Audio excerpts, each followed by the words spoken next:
오늘 은혜 받으실 생명 양식은 열왕기상 3장 16절로 28절 말씀입니다.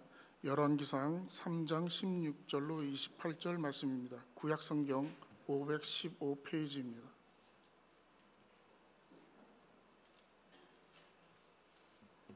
다 찾으신 줄 알고 봉독해 올리겠습니다. 열왕기상 3장 16절로 28절 말씀.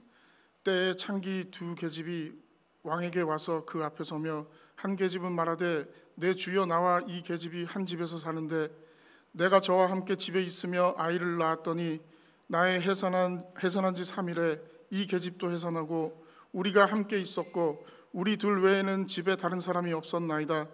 그런데 밤에 저 계집이 그 아들 위에 누움으로 그 아들이 죽으니 저가 밤중에 일어나서 계집종 나의 잠든 사이에 내 아들을 내 곁에서 가져다가 자기의 품에 누이고 자기의 죽은 아들을 내 품에 누였나이다. 미명에 내가 내 아들을 젖먹이려고 일어나 본즉 죽었기로 내가 아침에 자세히 보니 내가 낳은 아들이 아니더이다 하매 다른 계집은 이르되 아니라 산 것은 내 아들이요 죽은 것은 네 아들이라 하고 이 계집은 이르되 아니라 죽은 것이 내 아들이요 산 것이 내 아들이라 하며 왕 앞에서 그와 같이 쟁론하는지라. 왕이 가로되 이는 말하기를 산 것은 내 아들이요 죽은 것은 내 아들이라 하고 저는 말하기를 아니라 죽은 것이 내 아들이요 산 것이 내 아들이라 하는도다 하고 또 가로되 칼을 내게로 가져오라 하니 칼을 왕의 앞으로 가져온지라. 왕이 이르되 산 아들을 둘에 나누어 반은 이에게 주고 반은 저에게 주라. 그 산 아들의 어미 되는 계집이 그 아들을 위하여 마음이 불붙는 것 같아서 왕께 아뢰어 가로되 청컨대 내 주여 산 아들을 저에게 주시고 아무쪼록 죽이지 마옵소서 하되 한 계집은 말하기를 내 것도 되게 말고 네 것도 되게 말게 나누게 하라 하는지라. 왕이 대답하여 가로되 산 아들을 저 계집에게 주고 결코 죽이지 말라. 저가 그 어민이라 하매 온 이스라엘의 왕의 심리하여 판결함을 듣고 왕을 두려워하였으니 이는 하나님의 지혜가 저의 속에 있어 판결함을 봄이더라. 이는 하나님의 말씀이니라. 아멘.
할렐루야.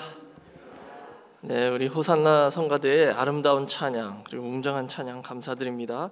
또 우리 헵시바 찬양팀에 내주께 찬양을 인도해 주심을 진심으로 감사드립니다. 우리 한번 서로 인사하는 시간을 가질까요? 두 가지로 인사할게요. 한 주간 성경 많이 읽으셨습니까?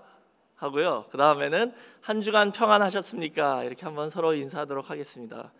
한 주간 성경 많이 읽으셨고 또 평안하셨죠? 네, 감사합니다. 저도 여러분 앉아 계신 자리에서 앉아서 예배 드릴 때 목사님들이 이렇게 인사하라고 그러면 별로 안 좋아했었어요. 근데 해야 돼요. 감사합니다. 자, 오늘 저는 이 왕상 3장 16절에서 28절 말씀을 통해서 하나님의 지혜로 판결한 솔로몬이란 제목으로 잠시 은혜를 나누겠습니다. 이제 저희가 성경 읽기를 계속 진행하고 있죠. 그래서 아마 내일 이 왕상 1장부터 시작하는 걸로 제가 알고 있습니다. 그래서 이제 저희가 사무엘 하를 마치고 열왕기 상을 시작하는데 이 열왕기 상 3장에 있는 이 솔로몬에 대한 이 내용을 가지고 오늘 은혜를 나누겠습니다. 오늘 이 본문 말씀은 아마도 성경에서 가장 유명한 그런 스토리 내용 중에 하나다라고 말할 수 있죠. 그 배경에 대해서 잠시 말씀드리자면요, 이 솔로몬의 아버지인 다윗 왕이 이제 별세하고 솔로몬이 왕이 되었습니다. 근데 이 솔로몬은 왕이 되자마자 그 왕권을 견고하게 하기 위해서 몇 가지 조치를 취하였습니다. 그게 뭐냐면은 첫 번째는 그 형인 아도니아를 죽였어요. 왜냐하면 이 아도니아가 자기가 왕이 되고 싶어하는 그 욕심이 있었죠. 그러나 분명히 하나님의 뜻은 솔로몬이 왕이 되는 것이다 라는 것을 다윗에게 알려주셨는데도, 그리고 아도니아에게 계속 기회를 주었는데도 그 욕심을 버리지 않아서 결국은 할 수 없이 그 형 아도니아를 죽였고요. 그 다음에 두 번째로는 그를 도왔던 제사장 아비아다를 추방시켰습니다. 그리고 마지막 세 번째는 또 역시 다윗의 대적이었던 요압과 시므이를 죽였습니다. 이렇게 주된 대적들을 제거한 후에 이제 나라가 솔로몬의 그 통치하에 견고하게 되었고 번영하고 또 평안하게 이렇게 되었습니다. 그래서 나라가 이 안정을 취한 후에 솔로몬이 첫 번째로 한 일이 뭐냐 하면, 처음으로 했다는 것은 솔로몬 마음속에 가장 중요한 일이라는 것이죠. 처음으로 한 일이 뭐냐? 기브온 산당에 올라가서 1000번의 번제를 드리는 그 사건이었습니다. 그게 왕상 3장 5절에 기록되어 있죠. 하나님 앞에 예배드리는 그 기브온 산당에 가서 1000번의 번제를 제사로 드렸다는 거예요.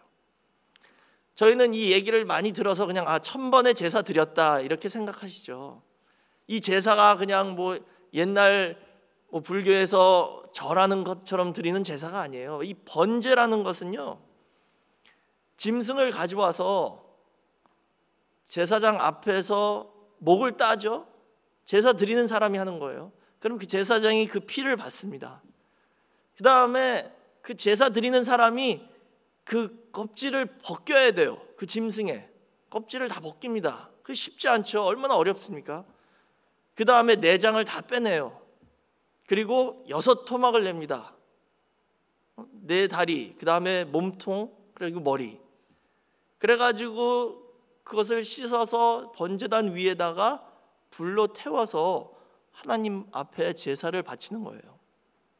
그게 하나의 번제 드릴 때 그렇게 하는 겁니다. 이것을 1000번을 했다고 생각해 보세요.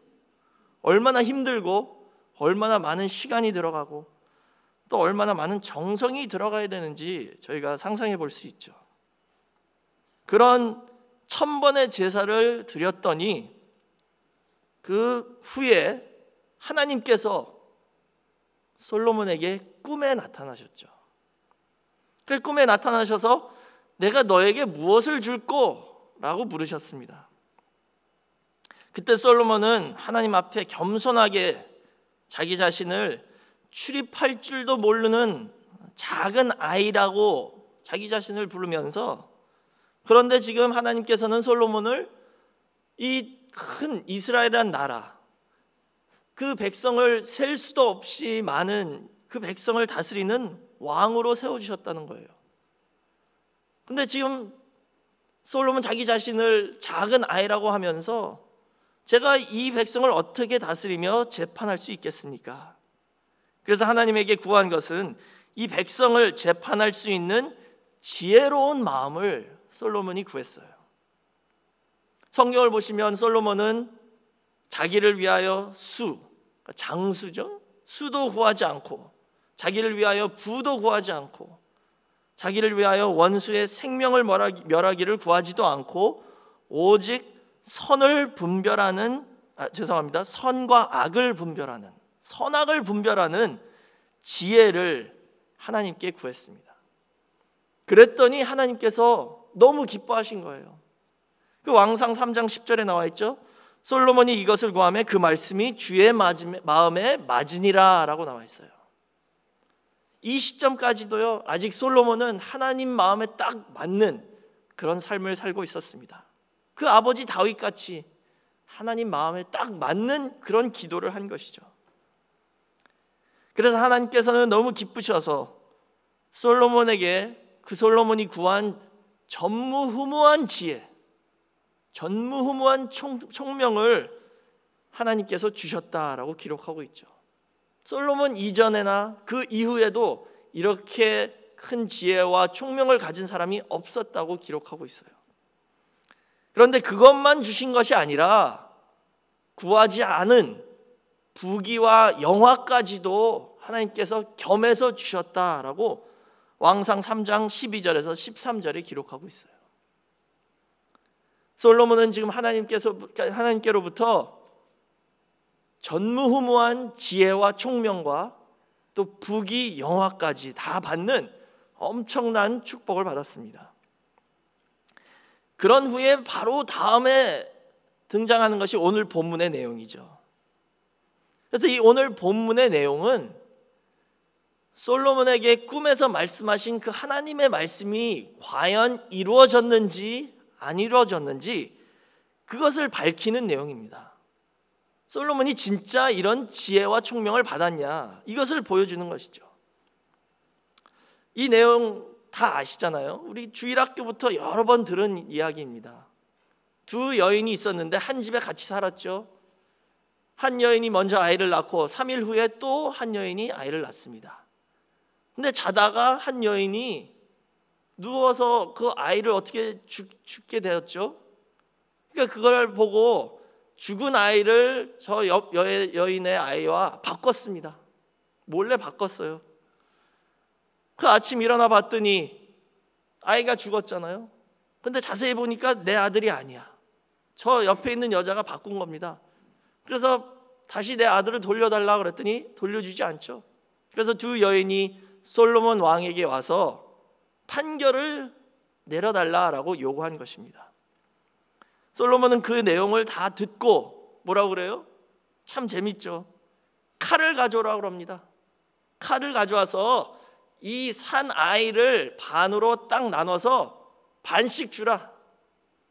그랬더니 진짜 어머니가 마음이 불붙었다고 그러죠, 성경에. 제발 그러지 말라고 간청을 하면서 제가 포기하겠으니 그 아이를 저 여자에게 주소서라고 솔로몬 왕에게 말씀합니다.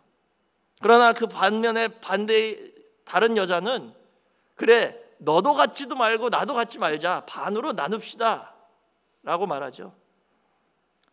그 얘기를 들은 솔로몬 왕은 이제 판결하기가 너무 쉽습니다. 당연히 그 아이를 살리고자 하는 그 여인이 진짜 어머니죠. 그래서 그런 판결을 내린 후에 온 이스라엘이 그 소식을 듣고 솔로몬에게 하나님의 지혜와 총명이 있다는 것을 깨닫고 그때로부터 왕을 백성들이 두려워했다라고 오늘 본문인 왕상 3장 28절에 기록되어 있습니다. 그렇다면 오늘 이 스토리, 이 내용이 하나님께서 솔로몬에게 진짜 지혜와 총명을 주셨다, 이것을 확신하게 해주는 것 외에 또 다른 교훈이 있지 않겠습니까? 오늘 저와 여러분에게 이 스토리가 주는 교훈이 무엇인지 잠시 살펴보도록 하겠습니다. 첫 번째로는 솔로몬의 선택이 주는 교훈이 있습니다. 솔로몬의 선택이 주는 교훈. 이 재판을 하기 전에 솔로몬이 그 하나님께서 꿈에 나타나셔서 너에게 무엇을 줄꼬 하고 여쭤봤을 때 솔로몬이 거기서 선택을 했습니다. 솔로몬은 그때 부귀와 영화를 구하지도 않고 장수를 구하지도 않고 오직 지혜를 구했다라고 그랬죠. 사랑하는 성도 여러분, 사람들이 그런 말을 많이 하죠. 인생은 선택의 연속이다라고 말합니다. 저희는 매일매일 선택해야 돼요. 매일 아침에 일어나서 선택을 해야 합니다. 잘못된 선택은 아담이 에덴에서 잘못 선택해서 타락한 것처럼 아주 크고 나쁜 결과를 가져올 수도 있죠. 그러나 오직 예수님을 믿는 믿음과 은혜로 저희는 매일매일 올바른 선택을 하면서 살 수도 있습니다. 아담도 그 에덴 동산에서 선택의 기로에 서게 됐어요. 선악과 앞에서 그 뱀이 시험을 했을 때 이것을 따먹을 것이냐 안 먹을 것이냐 선택의 기로에 서 있었죠. 근데 그때 아담과 하와의 마음속에는 무엇을 원했을까요? 그들은 마음에 원하는 것이 무엇이었을까요? 창세기 3장 5절을 말씀 보시면 그것을 저희가 대충 알 수 있습니다. 뱀이 하와를 어떻게 꼬셨냐 하면 이거 먹으면 너희 눈이 밝아져서 하나님과 같이 되고 선악을 분별할 수 있게 된다. 요 말로 꼬신 거예요. 그리고 거기에 넘어갔죠. 그 뜻은 뭐냐 하면 아담과 하와도 그것을 지금 원했다는 것이죠. 솔로몬과 같은 것을 원했어요. 그게 뭐냐? 선악을 분별할 수 있는 지혜. 그것을 지금 찾고 있었는데 마침 뱀이 딱 와서 이거 먹으면 선악을 분별할 수 있는 지혜를 얻을 것이다 라고 말하니까 거기에 혹 넘어간 거죠. 아담과 솔로몬이 원했던 것은 같은 것인데 차이점은 뭐냐 하면은요, 그 지혜를 어디서 누구에게로부터 받을 것이냐, 이게 차이점입니다. 솔로몬은 하나님께 기도로 구했죠. 그리고 인내하면서 하나님이 응답을 주실 때까지 참으면서 그것을 기다렸습니다. 1000번의 제사, 오늘날로 말하면 예배를 1000번 드렸다는 거예요. 한번 생각해 보세요. 매일 하루에 한 번씩 예배 드려도 1000번이면요 거의 3년이 걸립니다. 그렇게 긴 시간 동안 작정을 하고 기도하면서 간구해서 결국 얻은 것이 바로 이런 지혜라는 거예요. 그냥 하루아침에 하나님께서 주신 게 아닙니다. 솔로몬은 이렇게 인내함으로써 하나님의 응답과 하나님의 때를 기다렸는데 아담은 그 반면에 어떻게 했습니까? 그렇게 기다리지 못한 거죠. 아담은 지금 당장 내가 이걸 구해야겠는데 하나님의 응답이 없으니까 여기저기 찾으러 다니는 거예요. 세상에서 이것을 한번 얻어보려고 구하려 다니다가 뱀을 만나게 된 것이죠. 그리고 뱀이 그 말을 딱 했더니 거기에 넘어가서 선악과를 먹게 되었습니다. 잠언서 3장 18절 말씀 보시면 지혜는 그 얻은 자에게 생명나무라 지혜를 가진 자는 복되도다 라고 말씀하셨죠. 지혜는 뭐래요? 그 얻은 자에게 생명나무래요. 에덴 동산에 선악과와 생명나무가 있었죠.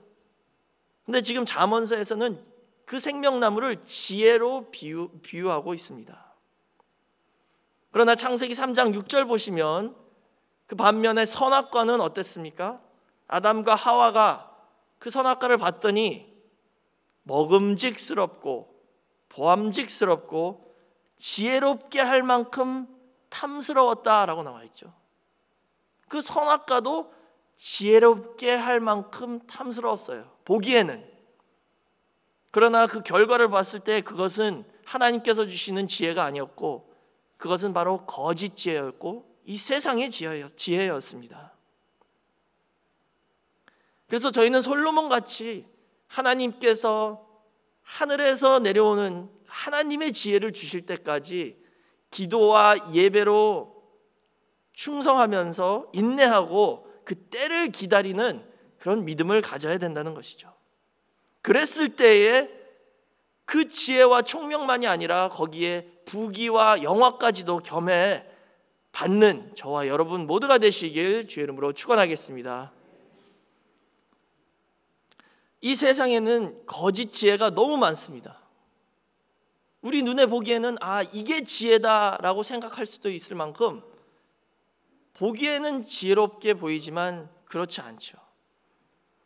야고보 3장 13절에서 18절 보시면은 그 아래의 지혜, 거짓 지혜와 위에서 내려온 지혜, 곧 하나님의 지혜를 비교하고 있습니다. 그 야고보 3장 13절에서 18절을 보시면은요, 아무리 지혜롭다라고 보이는 사람이라도 그 마음속에 독한 시기와 다툼이 있고 그 행함을 볼 때 거짓된 행함이 있다면 그 지혜는 진짜 지혜가 아니라는 거예요. 그것은 거짓 지혜라는 것이죠. 이것은 위로부터 내려온 것이 아니요 세상적인 지혜고 정욕적인 지혜고 마귀적인 지혜다라고 말씀하셨어요. 그래서 시기와 다툼이 있는 곳, 그리고 요란과 모든 악한 일이 있는 곳에서는 참된 지혜가 있을 수 없다는 것이죠. 그러니까 그 말과 행동을 통해서 우리가 분별할 수 있다는 겁니다. 그러나 오직 위로부터 난 지혜는 첫째 성결하고, 두 번째 화평하고, 세 번째로 관용하고, 네 번째로는 양순하며, 양순하다는 것은 양보하는 그런 마음이 있다는 거예요. 다섯 번째로는 긍휼과 선한 열매가 가득하고, 여섯 번째 편벽과 거짓이 없다라고 말씀하셨어요. 이게 하나님께서 주시는 지혜래요. 이게 위로부터 내려오는 지혜고 이게 참된 지혜라는 것이죠. 이 성경 말씀을 붙잡으시고 이제는 선과 악을 분별하는 하늘의 지혜를 받는 저와 여러분 모두가 되시길 주의 이름으로 축원하겠습니다. 큰 두 번째로는 솔로몬의 재판이 주는 교훈이 있습니다. 솔로몬의 재판이 주는 교훈. 이 오늘 본문 보시면 이 솔로몬이 왕으로서 그 보좌 위에 앉아서 처음 판결을 내린 것이죠. 이 솔로몬은 누구예요? 바로 다윗의 아들입니다. 다윗의 자손. 근데 이 다윗의 자손이라는 이 호칭은요, 특히 신약에 와서는 메시아를 칭하는 호칭 중 하나입니다. 그래서 저희가 잘 아는 이 종려주일, 이제 다음 주일이면 종려주일이죠. 그 종려주일 때 예수님이 예루살렘에 입성하실 때 많은 사람들이 뭐라고 외쳤죠?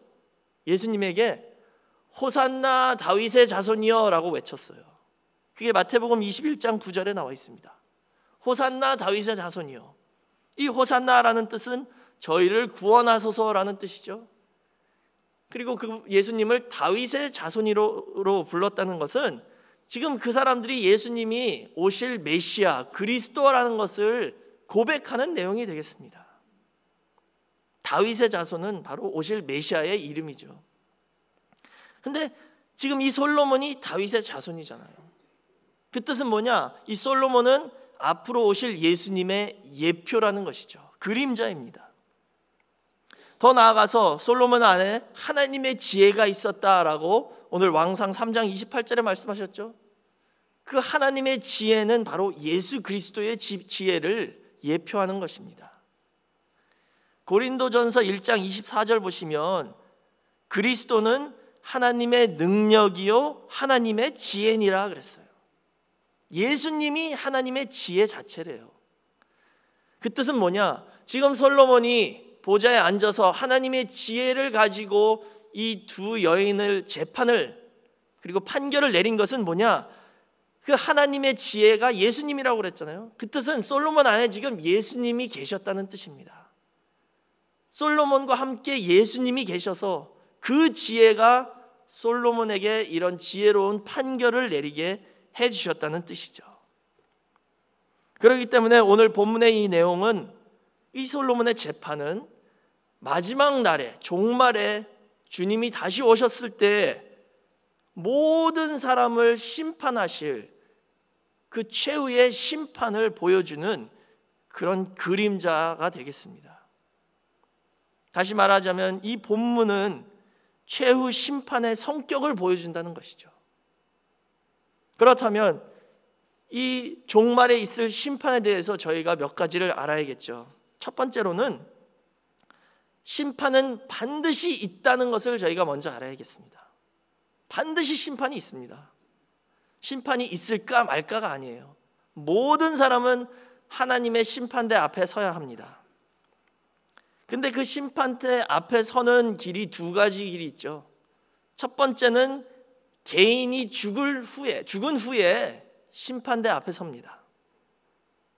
히브리서 9장 27절 보시면 한 번 죽는 것은 사람에게 정하신 것이요 그 후에는 심판이 있으리니 그랬죠. 모든 사람에게 한 번 죽는 것은 정해진 것입니다. 그리고 죽고 끝나는 게 아니라 그 죽은 후에 심판이 있다라고 말씀하셨어요. 그러니까 반드시 모든 사람은 심판을 받아야 된다는 것이죠. 두 번째 방법은 혹 우리가 죽기 전에 주님이 재림하신다면 그 재림하실 때의 최종 심판이 있습니다. 마태복음 25장 31절에서 33절까지 보시면 인자가 자기 영광으로 모든 천사와 함께 올 때에 자기 영광의 보좌에 앉으리니 모든 민족을 그 앞에 모으고 각각 분별하기를 목자가 양과 염소를 분별하는 것 같이 하여 양은 그 오른편에 그리고 염소는 왼편에 두리라 라고 말씀하셨죠. 이게 마지막 때 예수님 재림하셨을 때 있을 심판을 말씀하는 거예요. 모든 민족을 그 앞에 모으신다 그랬죠. 모든 민족이 그 앞에 서고 양과 염소를 나누는 것처럼 우편 좌편으로 심판하신다는 뜻이죠. 이렇게 하나님께서는 반드시 우리에게 심판을 하실 것이고 그 심판을 하나님의 아들인 예수 그리스도에게 맡기셨습니다. 두 번째로 저희가 알아야 될 것은 심판은 말씀의 검으로 실행하십니다. 심판은 뭐로요? 말씀의 검, 칼, 그 검으로 실행을 하신다는 거예요. 오늘 본문에도 솔로몬이 그 판결을 내리기 전에 칼을 가져오라 그랬죠. 그게 왕상 3장 24절에 있었습니다. 칼을 가져오라고 그랬어요. 그 칼을 가져오니까 그때 판결이 딱 제대로 났잖아요. 어떤 신학자는 그 구절에 대해서 이렇게 말씀하고 있습니다. 그 말씀의 검으로 솔로몬이 칼을 가져오라는 것은 마치 말씀의 검으로 우리의 혼과 영과 관절과 골수까지 찔러 쪼개며 마음의 생각과 뜻을 감찰하시는 주님의 심판을 연상케 한다라고 주장하고 있습니다. 성경에서는요 하나님의 말씀을 검으로 상징하고 있습니다. 칼. 그게 히브리서 4장 12절에 나와 있잖아요. 히브리서 4장 12절 보시면 하나님의 말씀은 살았고 운동력이 있어 좌우의 날선 어떤 검보다도 예리하여 혼과 영과 및 관절과 골수를 찔러 쪼개기까지 하며 또 마음의 생각과 뜻을 감찰하나니 라고 말씀하셨죠. 보이는 칼은 우리 골수와 관절을 쪼갤 수 있지만 하나님의 말씀의 검은 어떻게 한대요? 우리의 영과 혼과 우리 마음의 생각까지도 찔러 쪼개신다는 거예요. 그러니까 그 말씀의 검 앞에서는 우리가 숨길 수도 없고 거짓말할 수도 없다는 것이죠. 우리가 진실대로 고백할 수밖에 없다는 것을 지금 보여주고 있습니다. 오늘 본문의 내용에서도 그런 현상이 일어났잖아요. 솔로몬이 칼을 가져와서 그 아이를 자르라 그랬더니 그때 두 여인이 마음속에 있는 그 진실대로 고백을 했습니다. 진짜 어머니는 절대 죽이면 안 됩니다, 제가 포기하겠습니다 그랬지만, 그 가짜 어미는 너도 갖지 말고 나도 갖지 말자, 반으로 나눠라. 자기 마음속에 있는 그 진실이 드러났다는 것이죠. 세 번째로는 하나님의 심판대 앞에 설 때는 모두가 직고한다는 것을 저희가 알아야 합니다. 심판에 대해서 세 번째 알아야 될 것은, 하나님 심판대 앞에 설 때는 어떻게 한다고요? 모든 사람이 직고한대요. 직고. 지금 두 여인도 그 칼이 오니까 직고했죠. 자기 속마음이 드러났잖아요. 근데 저희도 하나님 심판대 앞에 설 때 이렇게 된대요. 저희 다 같이 한번 로마서 14장 10절에서 12절 말씀 찾아보겠습니다. 로마서 14장 10절에서 12절 말씀이 되겠습니다.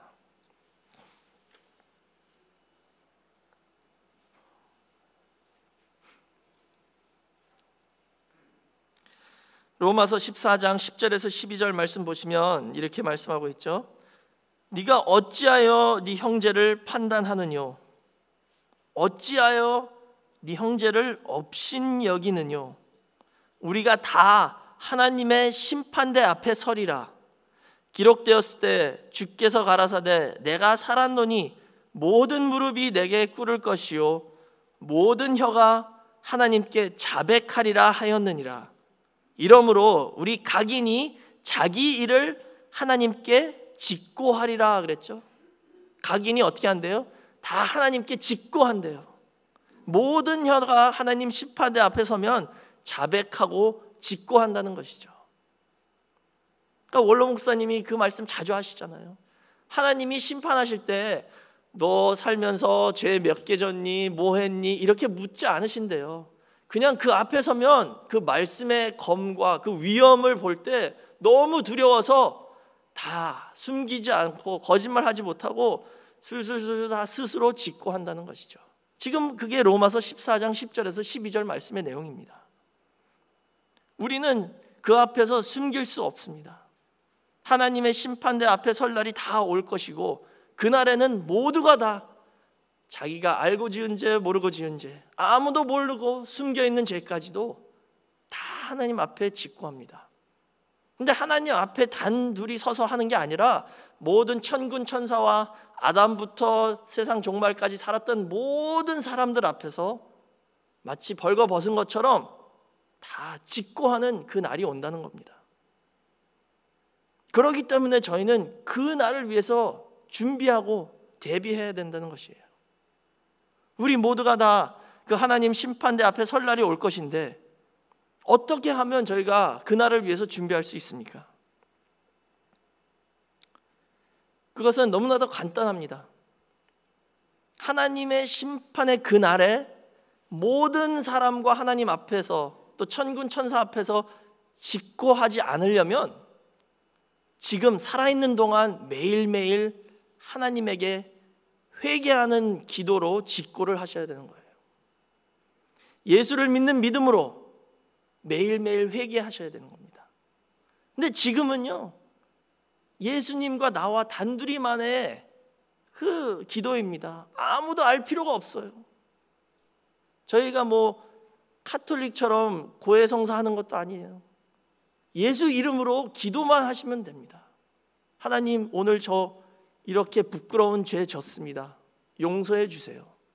매일매일 직고하시면요, 그 직고한 내용은 다 하나님께서 용서해 주시고 지워주시고 등 뒤로 던져주신다라고 성경에서 약속하셨잖아요. 심판의 날이 오기 전까지 이게 가능한 겁니다. 근데 심판의 날이 딱 오면 그때는 모든 사람들 앞에서 직고하는 내용대로 심판을 받는 겁니다. 그렇기 때문에 그 날이 오기 전에 미리미리 매일매일 예수 그리스도의 이름으로 회개하는 저와 여러분 모두가 되시길 주의 이름으로 축원하겠습니다. 그러므로 말미암아 우리의 모든 죄를 다 사함을 받으시고, 그 심판의 날에 하나님께서 너는 됐어, 우편, 직고하기 전에 딱 이렇게 말씀해 주신다는 거예요. 얼마나 큰 기쁨입니까? 그날을 이렇게 회개함으로 예수 그리스도를 영접함으로 준비하는 우리 늘푸른교회 모든 성도가 되시길 주의 이름으로 축원하겠습니다. 이제 결론을 내리겠습니다. 누가 이렇게 솔로몬 같은 지혜를 얻을 수 있습니까? 그 답은 너무나도 간단하죠. 세상에서 얻을 수 있는 지혜가 아닙니다. 오직 하나님께 구하는 자에게 이런 지혜를 주신다고 말씀하셨어요.